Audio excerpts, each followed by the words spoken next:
திரு அருணன், நான் வரேன். உங்களுடைய தொடர்ச்சியான கருத்தை தான் அருணன் அவர்களும் வைக்க போறாரு. நீங்க இங்க மதவாதம் அல்லது சித்தாந்தம் அப்படின்னு சொல்லி பாரதிய ஜனதா கட்சியை ஒரு பூச்சாண்டியா வச்சுக்கிட்டு வாக்குகளுக்காக ஒரு காய் நகர்த்துறீங்க அப்படிங்கிற ஒரு குற்றச்சாட்டை தான் திரு கல்யாணசுந்தரம் வைக்கிறாரு. சிவசேனாவோடு கூட்டணியில் இருக்கக்கூடிய இந்தியா கூட்டணி இதை பற்றி மதச்சார்பின்மை அப்படின்னு சொல்ல முடியுமா அப்படிங்கிற அடிப்படையான கேள்வி எழுப்புறாரு. இல்ல, நண்பர் கல்யாணசுந்தரம் இவ்வளவு நேரம் பேசினாரு. அதுல எங்கேயாவது மோடி அரசை விமர்சிச்சாரா? பாஜகவை விமர்சிச்சாரா? கவனிச்சிங்களா? நாங்க கூட்டணியில் இல்ல, அதான் எடப்பாடியோட அதே பாணி தான். அவர் கூட்டணியில் இல்லைன்னு சொல்லி அவர் சொன்ன மாதிரி 4 மாசம் ஆச்சுங்க. ஆனா இந்த தேர்தல் பரப்புரை இனிமேதான் தொடங்குவாங்க சார். பரப்புரையில வியூகங்கள் இருக்கலாம். இல்ல இல்ல, இப்ப நண்பர் நல்லா சொன்னாரு கல்யாணசுந்தரம். நாங்க ஏற்கனவே தயாரிப்பு தேர்தலுக்கு தயாரிப்பான நிலையில தான் இருக்கோம்னு அவங்களே சொன்னாருங்களே. ஆனா பாருங்க, நாங்க பாஜக கூட்டணியில இல்ல, ஆனா பாஜக விமர்சிக்க மாட்டோம், மோடி ஆட்சியை விமர்சிக்க மாட்டோம், பாஜக விமர்சிக்க மாட்டோம். அதை விட கொடுமை ரொம்ப வேதனையா இருந்துச்சு அந்த நண்பர் பேசும்போது. பாஜகன்னு பூச்சாண்டி காட்டுறீங்கய்யா. அப்ப இப்பவும் பாஜக உங்களுக்கு வெறும் பூச்சாண்டி தானுங்களா ஐயா? அது நியாயமாங்கய்யா? நீங்க தானுங்க ஐயா கட்சியின் பெயர் ஐயா. நீங்க எல்லாம் பேசும்போது நான் பொறுமையா கேட்கறேன். அதுக்குள்ள இது வட்டுங்க முதல் சுற்றுலயே நான் கொள்கை ரீதியா பேசுறேன். நீங்க தான் கொள்கையை பத்தி கேட்டீங்கல்ல, அப்ப பதில் சொல்லணும்ல. உங்களுக்கு அது வெறும் பூச்சாண்டி. ஆனா கட்சியின் பெயர் அண்ணா திராவிட முன்னேற்ற கழகம். வேறு சில கட்சிகளை பத்தி எல்லாம் சொல்றாரு. சில வேறுபாடுகள் இருக்கு, நான் அதெல்லாம் ஒன்றும் மறுக்கல. உங்களுடைய பழைய வரலாறுலாம் இருக்கு, நான் அதெல்லாம் மறுக்கல. ஆனால் மிக முக்கியமான விஷயம், அண்ணாவுடைய மிக முக்கியமான கோட்பாடு மாநில சுயாட்சி, மாநில உரிமை. கடந்த காலத்துல 356 பயன்படுத்தி மாநில அரசை கலைச்சாங்க. ஆனால் இன்றைக்கு மோடி அரசு ஒரு மாநிலத்தையே கலைச்சிருச்சு. ஜம்மு காஷ்மீர் என்கிற மாநிலம் இன்றைக்கு இந்த 4 ஆண்டுகளாக இல்லை. இந்த மசோதாவுக்கு ஆதரவு தந்த கட்சி அதிமுக. இந்த கொடுமை எங்க போய் சொல்றது? அப்போ ஒரு வித்தியாசமும் இல்லையா கடந்த காலத்துக்கும் இந்த காலத்துக்கும்? அவர் மசோதியை பத்தி பேசுறதுனால நான் சொல்றேன், ரொம்ப வேதனையா இருந்துச்சு. ஐயா, இடிச்ச பிறகு தானே போய் கூட்டணியில சேர்ந்தீங்க? இடிச்ச பிறகுதான் முதல்ல கூட்டணிக்கு போனது அதிமுக தான். அதுக்கு பிறகு அன்றைக்கு திமுக போச்சு. அது உண்மைதான், நான் ஒன்றும் அதெல்லாம் மறுக்கல.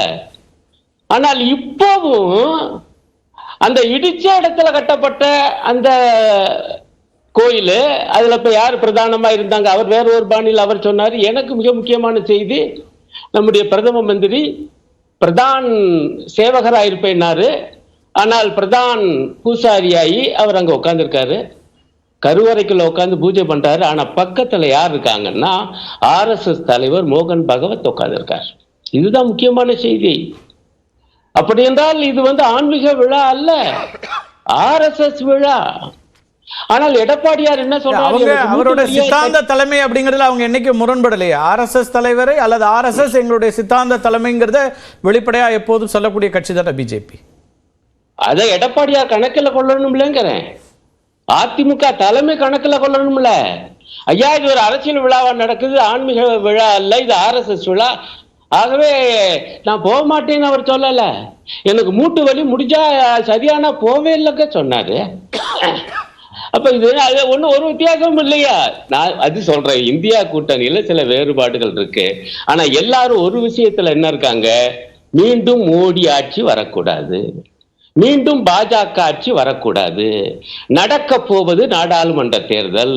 இதுதான் முடிவு செய்ய வேண்டிய விஷயம். இல்ல சார், அடிப்படையில நீங்க சொல்லக்கூடியது ஒரு லார்ஜர் இஷ்யூ, நான் மறுக்கல. திரு கல்யாணசுந்தரம் என்ன கேள்வி வைக்கிறாருன்னா, இங்க தமிழ்நாட்டில் நீங்க வட இந்தியா வேறு தென்னிந்தியா வேறாக இருக்கிறது வாக்களிக்கும் முறையிலன்னு நீங்க எல்லாரும் சொல்றீங்க. பலவீனமாக இருக்கு ஒரு கட்சின்னு சொல்லக்கூடிய ஒரு கட்சியை நீங்க பிரதான எதிரின்னு முன்னிறுத்துவதன் மூலமா நீங்களும் பலவீனப்பட்டிருக்கீங்க, அதனாலதான் அப்படி ஒரு எதிரி தேவைப்படுது அப்படிங்கிறார். இன்னும் இப்படி சொல்லலாம், நீங்க ஆட்சி பொறுப்பில் இருக்கீங்க, ஆட்சியில் இதெல்லாம் செய்திருக்கிறோம் அப்படின்னு சொல்லியும் வர முடியும். ஆனால் இப்பவும் பிஜேபி எதிர்ப்பு தான் தேவையா இருக்கா அப்படிங்கிற கேள்வி வைக்கிறார். நான் அதுக்கு வர்றேன். நீங்க கேட்கறது நியாயமான கேள்வி. ஆனா அதற்கு முன்பு இது நாடாளுமன்ற தேர்தல் என்கிற காரணத்தினால் அதிமுக தலைமையிடம் நான் கேட்பது, உங்களுடைய பார்வை என்ன?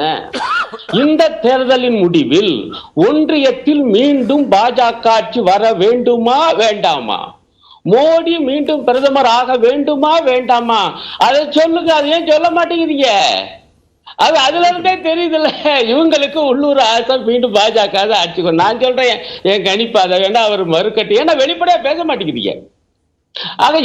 அவர் என்ன சொல்றாருன்னா, பாஜகவோடு கூட்டணி இல்லை அப்படின்னு தீர்மானத்தை போட்டோம், நீங்க நம்பல, எங்க பொதுச்செயலாளர் பேசலையே அப்படின்னீங்க. அவர் பலமுறை பேசிட்டாரு, மீண்டும் மீண்டும் அழுத்தமா சொல்லிட்டோம், அல்லது எஸ்டிபிஐ மாநாட்டில் பங்கேற்று பேசிட்டோம், ஆனாலும் இப்போதும் இதே விஷயத்தை சொல்றீங்க அப்படின்னும் போது மத வழி சிறுபான்மை மக்கள்கிட்ட உங்களுடைய வாக்குகள் பிரியுது, அல்லது அவங்க இதுவரைக்கும் சொல்லப்பட்ட விஷயங்கள்ல இருந்து முரண்படுறீங்கிறத நாங்க எக்ஸ்போஸ் பண்ண தொடங்கிட்டோம் அப்படிங்கிறாரு அவர். எங்க கார்த்திகை செல்வன் அந்த எஸ்டிபிஐ கட்சி மாநாட்டில் எடப்பாடியார் பேசின பேச்சை வேற எனக்கு ஏன் ஞாபகப்படுத்திருக்கேன். அரை மணி நேரம் அந்த பேச்சை முழுசா கேட்டேன். அவர் ஆரம்பிச்சாரு, இயல்பாக எதிர்கட்சி தலைவர்ங்கிற முறையில திமுக ஆட்சியை குறை சொன்னாரு. அது அவருடைய உரிமை, அது அவருடைய பார்வை. நடுவில் பாஜகவோடு கூட்டணி இல்லைன்னு சொன்னாரு. நான் அரை மணி நேரம் முழுசா அவர் நன்றி சொல்ற வரைக்கும் கேட்டேன். ஒரு வார்த்தை, ஒரு சொல் மோடி அரசை விமர்சிப்பார் கண்டிப்பார், ஒரு வார்த்தை பாஜக அரசை கண்டிப்பார். ஒரு வார்த்தை பேசலுக்கு அரை மணி நேரமா? இது என்னங்க, நீங்க தான் கூட்டணி இல்லை இல்ல? அப்ப இந்த 5 ஆண்டு காலம், பழைய 5 ஆண்டை கூட விட்டுடுங்க, இந்த 5 ஆண்டு காலம் இந்த ஆட்சி, இந்த ஒன்றிய ஆட்சி பற்றி உங்களுடைய கணிப்பு என்ன? ஏன் சொல்ல மாட்டேங்கிறீங்க? அது கேள்வி கேட்க மாட்டாங்களா வர்ற தேர்தல்ல? அதைத்தான் எழுப்புறேன். அது அவர் சொல்லட்டு சொல்லாம போட்டு அதுல இன்னொரு பார்வை அவங்க முன்வைக்கிறாங்க. நடக்கிறது தமிழ்நாட்டில் தேர்தல், நடப்பது நாடாளுமன்ற தேர்தல் என்றாலும் தமிழ்நாட்டில் தேர்தல் நடக்குது, தமிழ்நாட்டில் ஆட்சி பொறுப்பில் இருக்கிற கட்சியை நாங்கள் பிரதான எதிரியா முன்வைத்து அதை நாங்கள் பரப்புரையில கொண்டு வருவோங்கிறாரு. இல்லங்க, அது அவங்க உரிமைங்க, நான் இல்லைன்னு அதுதான் நான் ஆரம்பத்திலே சொல்லிட்டேன். அதுவும் பிரதான எதிர்கட்சி சட்டமன்றத்துல இது யாரும் எதிர்பார்க்க கூடியதுதான். அவங்க திமுக ஆட்சியை விமர்சிச்சு பேசுவாங்க, அது உங்களுடைய உரிமை, நான் அதுக்குள்ளேயே போகலாம். ஆனால் நடப்பது சட்டமன்ற தேர்தல் அல்ல. கூட்டணி இல்லைன்னு சொல்லிட்டீங்க, ஆனா விமர்சிக்கிறதுல என்ன உங்களுக்கு தயக்கம் அப்படிங்கிறீங்க.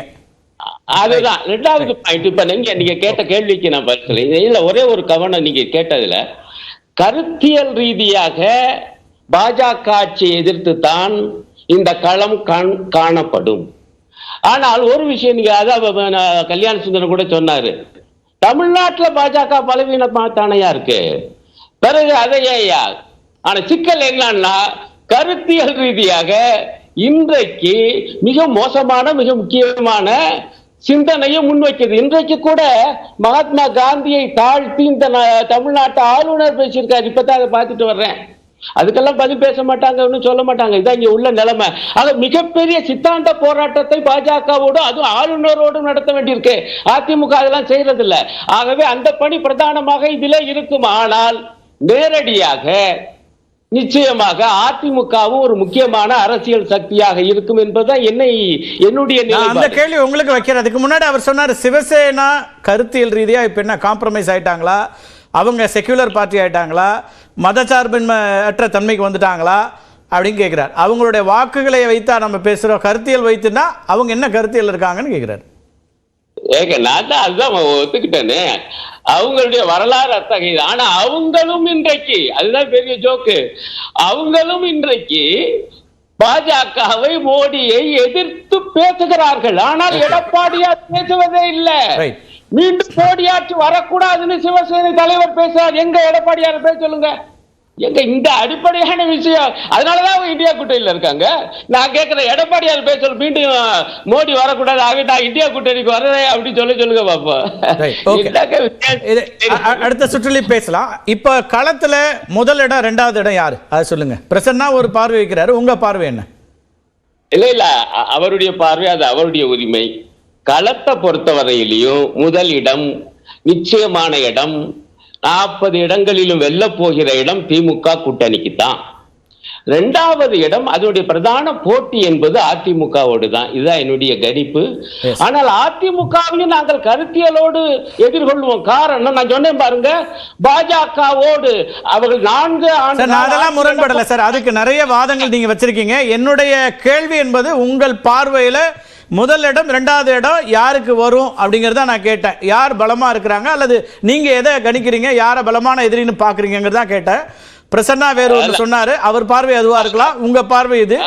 எஸ் எஸ் பேசலாம். திரு மணிகண்டன், இங்க கூட்டணி இல்லைன்னு சொல்லிட்டாலும் விமர்சிக்கிறதுல இவ்வளவு தயக்கம் காமிக்கிறாங்களே, அப்ப என்ன செய்யறது, எப்படி இதை நம்புறதுங்கிற கேள்வியை திரு அருணன் முன்வைக்கிறாரு அதிமுகவை பார்த்து.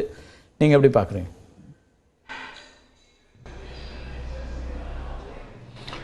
நியூஸ் 18 தமிழ்நாடு நேயர்களுக்கு வணக்கம். கார்த்திகை செல்வன், நான் ஒரு அரசியல் விமர்சகர். திரு எடப்பாடி பழனிசாமி அவருடைய அரசியல் போக்கு அருகிலிருந்து பார்ப்பவன் அப்படிங்கிற முறையில் நான் என்ன அனுமானிக்கிறேன்னா, மோடியும் வேண்டாம், கார்கே டாடியும் வேண்டாம் அப்படின்னு அவர் முடிவெடுத்திருக்கிறார். வேணா அருணன் சாரோட நம்பரை கொடுக்க சொல்லுங்க. டெய்லி காலையில் எந்திரிச்சோடனே எதிர்கட்சி தலைவர் திரு எடப்பாடி பழனிசாமி அவரை ஃபோன் பண்ணி காயத்ரி மந்திரம் 108 தடவை சொல்ற மாதிரி நாங்க பாஜகவோடு கூட்டணியில் இல்லை இல்லை இல்லை அப்படின்னு இல்லைங்கிறத சொல்லிட்டீங்க. அடுத்து விமர்சிப்பீங்களான்னு கேக்குறாரு. இல்ல இல்லைங்கிறத சொல்லிட்டீங்க, விமர்சனம் வைப்பீங்களான்னு கேக்குறாரு. இதுதான் ஒரு ரொம்ப நுட்பமான கேள்விங்க. இந்த தமிழ்நாட்டில் காலகாலமாக என்ன பண்ணுறாங்கன்னா, திமுகவோட அரசியல் உத்தியே என்ன அப்படின்னு கேட்டிங்கன்னா, பிஜேபிங்கிற கட்சி இங்கே வளர்றதுக்கு முன்னாடி காங்கிரஸ் மத்தியில் பலமாக இருந்தப்ப பார்த்தீங்கன்னா, அந்த காங்கிரஸை அடிப்படையாக ஒரு நெரேட்டிவ் செட் பண்ணுவாங்க. அவங்கள எதிர்த்து இந்தியை திணிக்கிறாங்கம்பாங்க, தமிழா இன உணர்வு கொள் அப்படின்னு சொல்லுவாங்க, வடக்கு வாழ்கிறது தெற்கு தேயுதும்பாங்க. இப்போ பாஜக காலங்கிறதுனால எல்லா விஷயத்திலையும் பிஜேபியை மையப்படுத்தி, கவர்னரை மையப்படுத்தி இதை ஒரு அரசியலா இவங்க பண்ற இந்த அரசியலுக்கு அதிமுக பலியாகாது. எந்த விஷயத்துல எதுக்கு ஐயா அருணன் ஐயா, இடபிள்யூஎஸ் பாஜக கொண்டு வந்த இடபிள்யூஎஸ் அதுக்கு ஓட்டு போட்டது யாருங்க ஐயா? அங்க பாராளுமன்றத்தில் ஓட்டு போட்டு அறிவாலயத்தில் வந்து இல்லன்னு பல்ட்டி அடிச்சீங்களா, அதை மறந்து போயிட்டீங்களா? என்ஐஏ சட்டம் பாஜக என்ஐஏ சட்டத்திற்கு ஆதரவு கொடுத்தாங்க அப்படிங்கறதெல்லாம் மறந்து போய் தமிழ்நாடு மார்க்சிஸ்ட் கம்யூனிஸ்ட் கட்சி அதை எதிர்த்தது. இல்லைன்னு சொல்லல, நாங்க வாக்களிக்கலன்னு சொல்லல, ஆனா அவங்க நாங்க இங்க முரண்படுறோம்னு சொன்னாங்க. இல்ல தமிழ்நாட்டுக்கு அது பொருந்தாதுன்னு சொன்னோம். இவங்க பஞ்சம் இருக்குது. ஆமா எப்படி நீட் வந்து நீங்க ஆள்ற மாநிலத்துல பொருந்தும், ஆனா நீங்க பலமில்லாத தமிழ்நாட்டுக்கு மட்டும் பொருந்தாதுன்னு இரட்டை நாக்கு சார். ஒசூருக்கு அந்தாண்ட 30 கிலோமீட்டர் போனா ஒரு கொள்கை, கோயம்புத்தூருக்கு இந்தாண்ட போனா 20 கிலோமீட்டருக்கு அந்தாண்ட போனா ஒரு கொள்கை. நான் முடிச்சிடறேன் அருண் ஐயா, கொஞ்சம் அமைதியா இருங்க. அதே மாதிரிங்க ராமர் கோயில் இதுல பாத்தீங்கன்னா RSS தலைவர் வந்து மோடி பக்கத்துல உட்கார்ந்து இருந்தார் அப்படின்னு சொல்லி, ஐயா நான் முடிச்சிடுறேன் கொஞ்சம் இருங்கய்யா. RSS தலைவர் மோகன் பாகவத் வந்து மோடி பக்கத்துல உட்கார்ந்துருக்காரு அப்படின்னு சொன்னாரு. ரொம்ப சரிங்க. உய்கர் முஸ்லீம்னு சீனாவில் ஒருத்தர் இருக்கிறாங்க, ஜிங்பிங்கே வருக, செங்கொடியே வருக அப்படின்னு வாழ்த்தி பாராட்டு உரையெல்லாம் சொல்றீங்களா? இங்க சிறுபான்மையினர் காவலரா உங்களை காமிச்சுக்கிறீங்க. அந்த உய்கர் முஸ்லீமுங்க என்ன ஆனாங்க, லட்சமா காணாத போறாங்க சீனாவில் அப்படிங்கறத பத்தி வாய் திறக்க மாட்டீங்க. கொரோனாவை வென்று விட்டார் ஜிங்பிங், எவ்வளவு ஊசி போட்டார், பாராட்டு பத்திரம் கொடுக்குறீங்க. உங்களுக்கு அவர் கொள்கை தலைவர்னா அந்த பாஜகவிற்கு அவங்க கொள்கை தலைவர். நீங்க எப்படி தேசம் கடந்த ஒருத்தர் கொள்கை தலைவரா வச்சிருக்கீங்களோ அந்த மாதிரி பாஜக காரங்க RSS வச்சிருக்காங்க. அதனால அவங்கள நீங்க எந்த விதத்துல விமர்சனம் பண்றீங்கன்னு எனக்கு தெரியல. ஆனா அருணன் சார் முகத்தை பார்த்தா கார்த்திகை செல்வன் ஒரு இதா இருக்குது. அதாவது அந்த காலத்துல பாட்டு வருமே, மயக்கமா கலக்கமா தேர்தலை நினைத்து மனதிலே குழப்பமா. அருணன் சார் ஒன்னே ஒண்ணு சொல்றேன், ஒரு சீட்டு கொடுப்பாரா, மீதி இடத்துக்கு இதயத்தில் இடம் கொடுத்துருவாரா அப்படின்னு பயங்கரமான கலக்கத்தில் இருக்கிறார் பேராசிரியர் அருணன் சொல்றேன். கல்யாண சுந்தரம் பார்த்தா நேத்து கல்யாணம் பண்ண ஒரு மாதிரி ஜம்முன்னு இருக்கிறாரு. அப்படிலாம் அந்த குழப்பம் தீரணும்னா சேலத்துக்கு காரை விடுங்க. பழனி சித்தர் பழனிசாமி சேலத்தில் இருக்கிறாரு, என்ன தேவையான சீட்டு கொடுப்போம், ஆனா நோட்டெல்லாம் பெருசா அவர் கொடுக்க மாட்டாரு, ஏதோ கை செலவுக்கு தான் பணம் கொடுப்போம். இதுல நான் இன்னொன்னு நினைக்கிறேன் கார்த்திகை செல்வன், நீங்க என்ன சொல்றீங்கன்னா வேகம் எடுக்கிறதா தேர்தல் கிளம்புனா தேர்தல் பணிக்குழு போடுறதுங்கிறது காலகாலமா திமுக ஆகட்டும் அதிமுக ஆகட்டும் இது ஃபார்மலா செய்யக்கூடிய விஷயம். ஆனா எந்த விதத்திலையும் இன்னும் தேர்தல் இது வேகம் எடுக்கல அப்படின்னு தான் நான் நினைக்கிறேன். என்ன கூட்டணி கட்சிகள் வராததால அப்படி சொல்றீங்களா? போக போறவர் அவர் நேற்று அறிக்கை விட்டு அப்படி நான் சொல்லலைங்க. அதாவது யார்கிட்ட, அதாவதுங்க கல்யாண தேதி இன்னும் எப்ப அப்படின்னு முடிவாகல. தேர்தல் கமிஷன் ஏப்ரல் மாசத்துல தேதி மட்டும் தான், மாசம் எப்ப முடிவாயிடுச்சு, தேதி மட்டும் தானே கட்சி. அதைத்தான் சொல்றேங்க, தேதி இன்னும் முடிவாதப்ப இரண்டாம் நிலை கட்சிகள் எல்லாம் என்ன பண்றாங்கன்னா, தமிழ்நாட்டின் பிரதான ரெண்டு மாப்பிள்ளை அதிமுக திமுக ரெண்டு பக்கமும் ஜாதகத்தை கொடுத்து அனுப்புறாங்க.